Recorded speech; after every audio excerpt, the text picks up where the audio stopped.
acciones adecuadas. Miren, en este artículo entra todo, la recuperación urbana.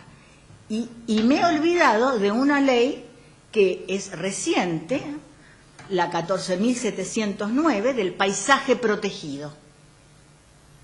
Ley de la provincia de Buenos Aires, del paisaje protegido. Hoy que está tan de moda el paisaje cultural, hay una ley por el cual determinadas áreas pueden ser declaradas de paisaje protegido cumpliendo de requisitos.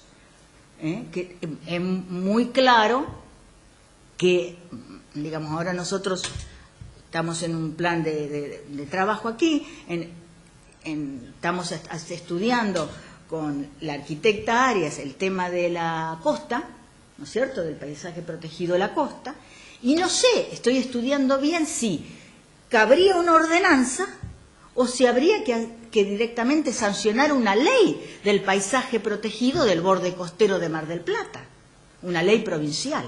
Y la ley 14.709 llama a una ley provincial más que a una ordenanza.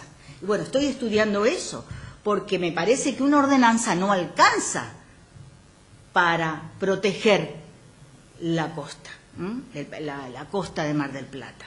Entonces va a necesitar, como en el caso de la Casa del Puente, que necesitó una ley provincial, y va a necesitar una ley provincial, la costa, para precintar y dar seguridad jurídica, ya que veo que aquí no la tienen. Por otro lado, bueno, esta es, digamos, para un simple pantallazo de digamos, el sinnúmero de normas en la Argentina sobre patrimonio. Pero hay un artículo, bueno, aquí no lo tengo, pero bueno, pero yo quería, hay un artículo que es el artículo 2611 del Código Civil, 2611 del Código Civil, eso lo anotan muy bien, sobre todo porque interesa a los arquitectos, que se llama de las restricciones y limitaciones administrativas al dominio. Este artículo 2611 del Código Civil, por supuesto, el maestro Vélez Arfiel. Vélez introdujo este artículo como parte de un capítulo del derecho de la propiedad, pero ya no con un carácter absoluto, sino que el derecho de propiedad estaba limitado por estas restricciones. Estas limitaciones y restricciones al dominio privado, dice Vélez Arfiel, al dominio privado, en solo el interés público, son regidas por el derecho administrativo y no forman parte del Código Civil. ¿Qué significa esta frase? Bien sabemos que ¿quién establece las limitaciones administrativas al dominio? La administración, en este caso el Estado, la administración municipal. ¿Qué son estas limitaciones administrativas al dominio?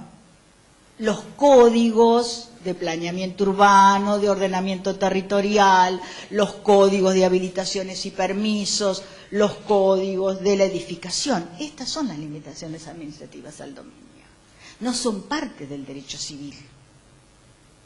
Por lo tanto, no debemos confundir las peticiones de los propietarios con los intereses de los propietarios con las limitaciones administrativas al dominio. Este artículo tiene una nota.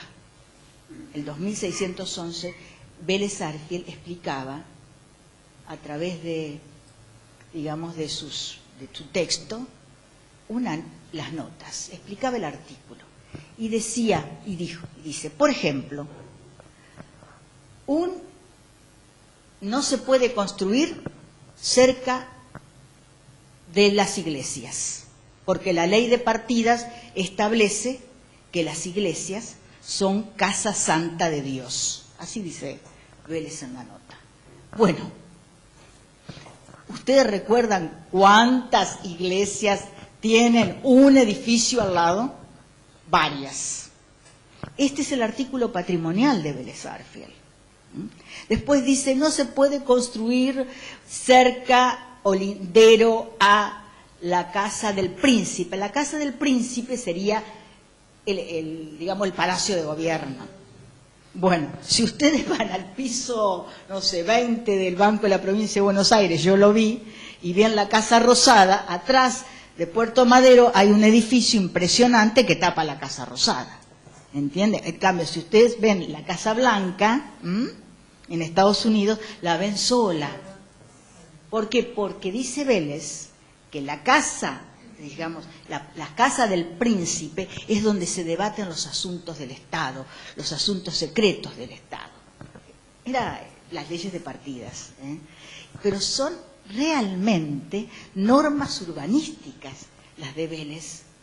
Entonces, el mismo Vélez no tiene un criterio, diríamos, ius privatista del urbanismo, para nada. Aquel funcionario que diga que el propietario puede decidir y puede hacer lo que quiere con su bien, no, señores. La Corte, en una sentencia, Ercolano se llama, desde la fundación de la Corte, estableció que el contenido absoluto del derecho de propiedad o el requisito absoluto del derecho de propiedad es un condicionamiento antisocial. Es un condicionamiento, diríamos, que provoca contradicciones entre el uso y goce de un derecho de propiedad y el perjudicar a la comunidad. Y así hay, les digo, sentencia a mandas, cantidad de sentencias sobre esto. Por eso hoy quería hablar, precisamente, no se me iba a escapar este tema, de hablar del derecho de propiedad. ¿Qué es el derecho de propiedad privada? Porque yo creo que este es el punto donde están ustedes inmersos. Derecho de propiedad.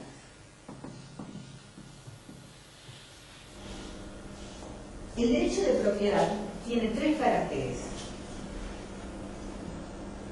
Es absoluto, el carácter decimonónico, ¿cierto? Es exclusivo y perpetuo. Este es el derecho, el carácter decimonónico del derecho de propiedad. El carácter absoluto del derecho de propiedad, ¿cuál sería? Aquel que se puede ejercer en forma omnímoda, en toda su expresión y su extensión. Es decir, absolutamente, como su propio nombre lo dice, puedo ejercer ese derecho de propiedad. Sin embargo, este carácter absoluto está aminorado por las limitaciones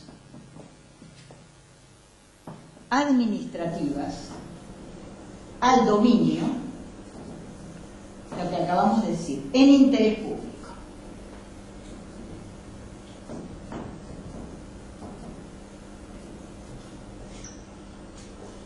Y este aminoramiento lo establece el Código Civil en el 2611 y la Corte de la Nación, desde su fundación. Pero cuando vamos a redactar o elaborar un código, no solamente de ordenamiento territorial, sino también una norma de patrimonio, tenemos que tener en cuenta tres requisitos. Mis alumnos ya lo conocen, ¿cierto? ¿Lo escucharon? La igualdad ante la ley, que es un requisito constitucional, la igualdad ante la ley. ¿Qué significa la igualdad ante la ley? ¿Somos todos iguales ante la ley? No. La igualdad en nuestro derecho es entre los iguales. Entre los iguales. Los abogados entre sí somos iguales ante la ley, ¿cierto? Pero los arquitectos, los vecinos de un área determinada son iguales ante la ley.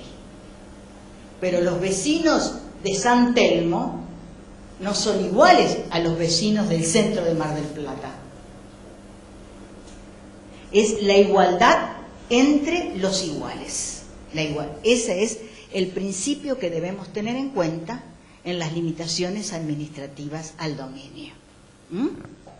En segundo lugar, es la razonabilidad.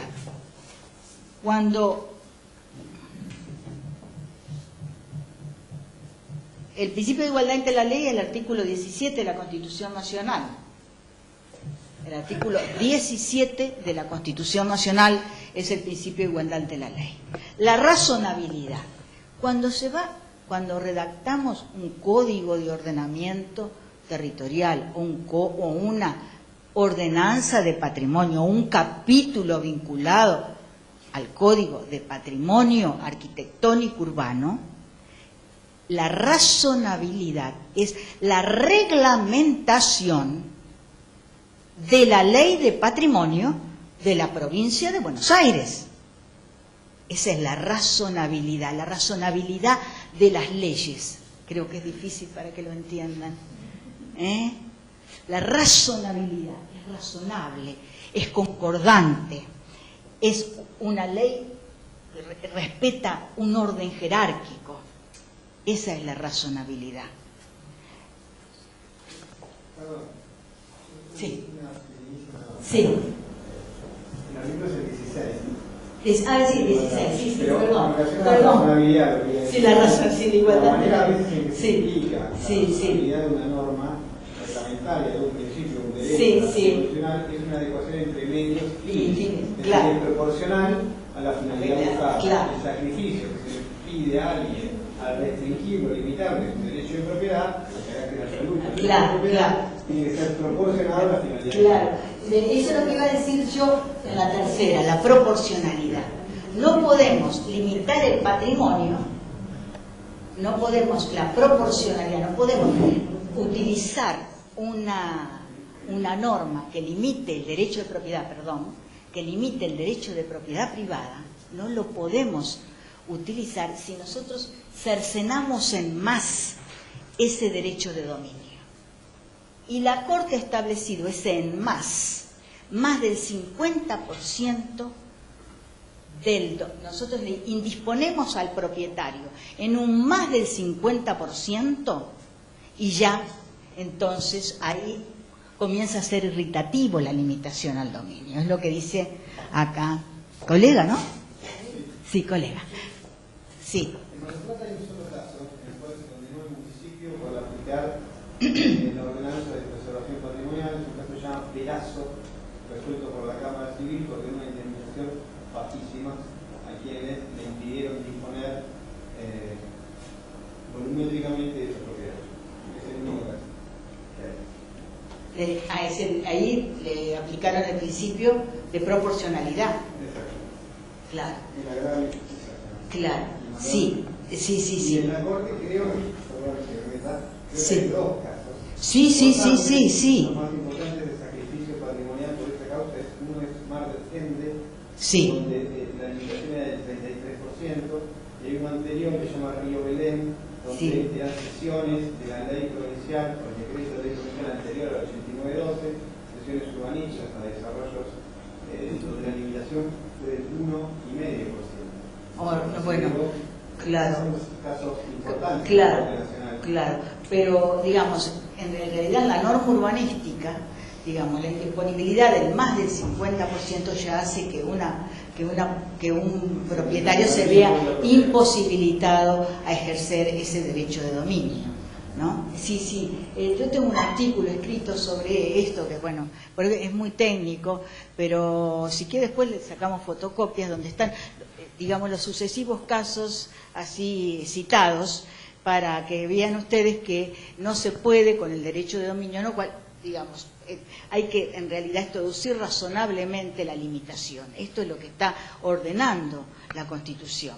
Es decir, si nosotros estos aspectos del Código Civil lo vinculamos con la legislación, con el artículo 41 del patrimonio, nos posibilita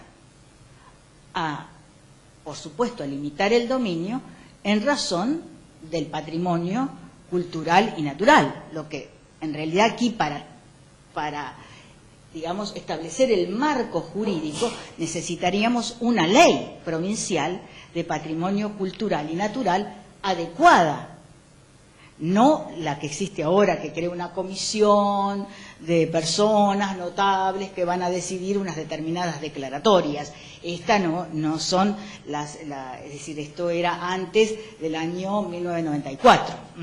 Es decir, que tenemos ahí sí que sería en realidad interesante una sanción de una ley provincial acorde con los principios, digamos, con las necesidades de los municipios.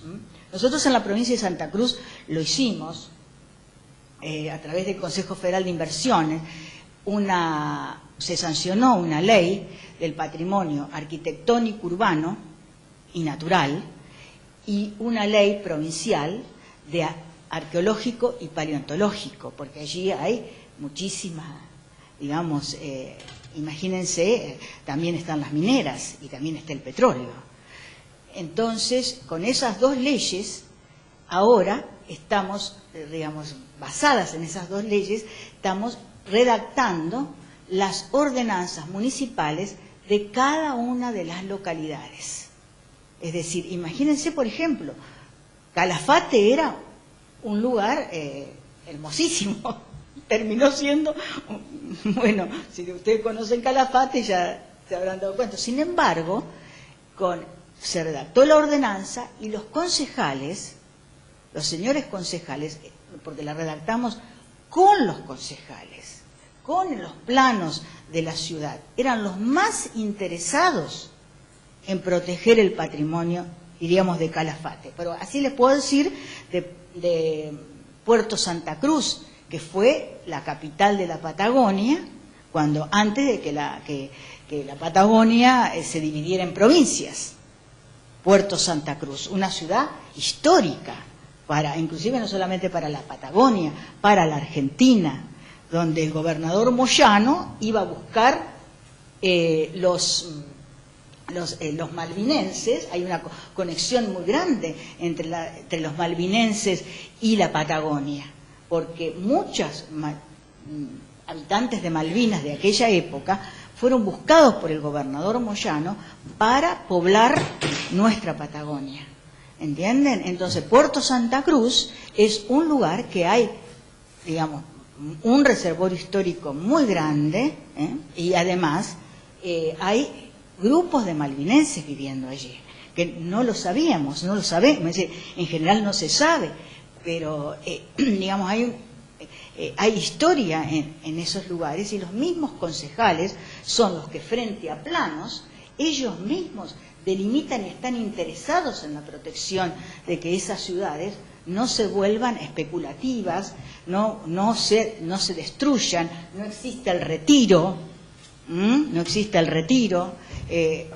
bueno, y además tenga un FOT y un FOS bajo. Le hemos enseñado a qué es el FOT y el FOS, y un capítulo importantísimo donde el FOT es bajo, en las áreas patrimoniales. Y además, en realidad, cuando vamos a determinar, es decir, cumpliendo todos estos principios, ¿no es cierto? Es decir, porque ellos saben que igualdad ante la ley es a través de la delimitación de un área, que la delimitación de un área tiene que tener un catálogo. Entonces aparece un registro de bienes patrimoniales, que fue realizado también por el Consejo Federal de Inversiones y por un arquitecto de la Universidad de Buenos Aires, donde recorrió ciudad por ciudad para que ese catálogo se compadeciera con el área que se iba a delimitar.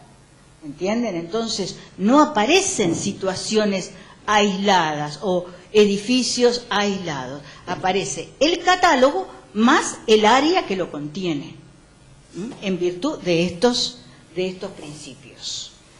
Entonces, además como colorario de esto, una norma, tenemos dos tipos de normas, ¿no? Una de carácter operativo, esto me lo enseñó un profesor de español, ¿no? Dice, tú vayas a las normas operativas, no a las normas programáticas. ¿Cuál es una norma programática? Es aquella que establece una cierta deseos de proteger el patrimonio y establecer unos determinados valores estructural, integral, cautelar o ambiental, pero que no establece ni instrumentos de gestión, ni un capítulo del financiamiento, ni un régimen de sanciones. El régimen de sanciones, ahora se acaba de sancionar en Buenos Aires una sola ley o ordenanza que establece un régimen de sanciones aplicables al patrimonio. Sanciones económicas, no solamente sanciones vinculadas con lo constructivo, sino sanciones económicas y también sanciones a los funcionarios. Es decir, que se hará, ¿no es cierto?, se le aplicará el artículo de incumplimiento del funcionario público. Es decir, que en realidad ese tipo de normas lo convierte en carácter operativo. ¿Por qué? Porque si yo establezco una zonificación, tengo un listado de bienes, tengo un FOTIFOS propio de una ordenanza patrimonial, una norma patrimonial, tengo unas definiciones y además digo que esta ordenanza, yo les voy a dejar la ordenanza por ahí, la que está sancionada, que es la de Río Gallegos. Si además digo que esa ley, esa ordenanza es de orden público y no puede ser derogada por convenios entre particulares, y si además digo que esa ordenanza es la ordenanza que en prioridad se aplicará en la jurisdicción territorial del municipio tal y cual, frente a otras ordenanzas, como lo establece nuestra ley de medio ambiente, ¿no es cierto?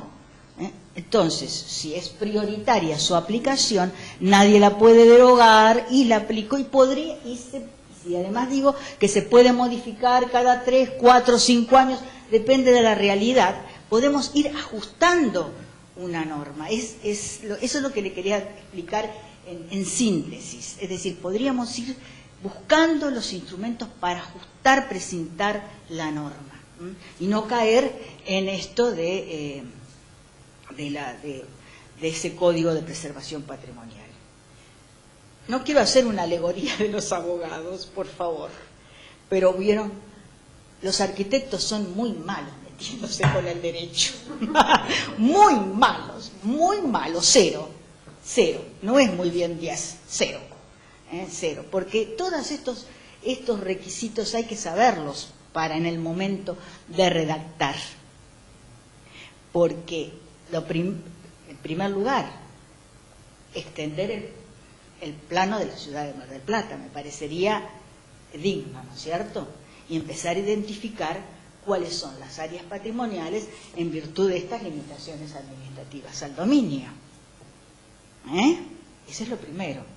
Después busquemos las definiciones de patrimonio, qué es el patrimonio para Mar del Plata, si hay patrimonio arqueológico, si hay paleontológico, si nos podemos adherir a la ley de comunidades originarias, si hay patrimonio inmaterial, pero primero vemos el plano, ¿cierto?, de Buenos Aires y delimitamos el área a través de planos. Primero tenemos que reconocer que, porque si no, no lo vamos a poder volcar en el plano. Si no lo reconocemos. ¿Qué cosa? Primero lo tenemos que reconocer y identificar, si no, no lo podemos volcar en el plano. Pero yo creo Primero que... tenemos que entender qué es y reconocer lo que es el patrimonio de Mar del Plata, y una vez que lo reconocemos y lo entendemos, ahí lo podemos volcar en el plano. Claro, pero ¿no crees que ya la gente reconoce el patrimonio de Mar del Plata? Sí, ¿no? La gente sí, pero... Todos conocemos, ¿no?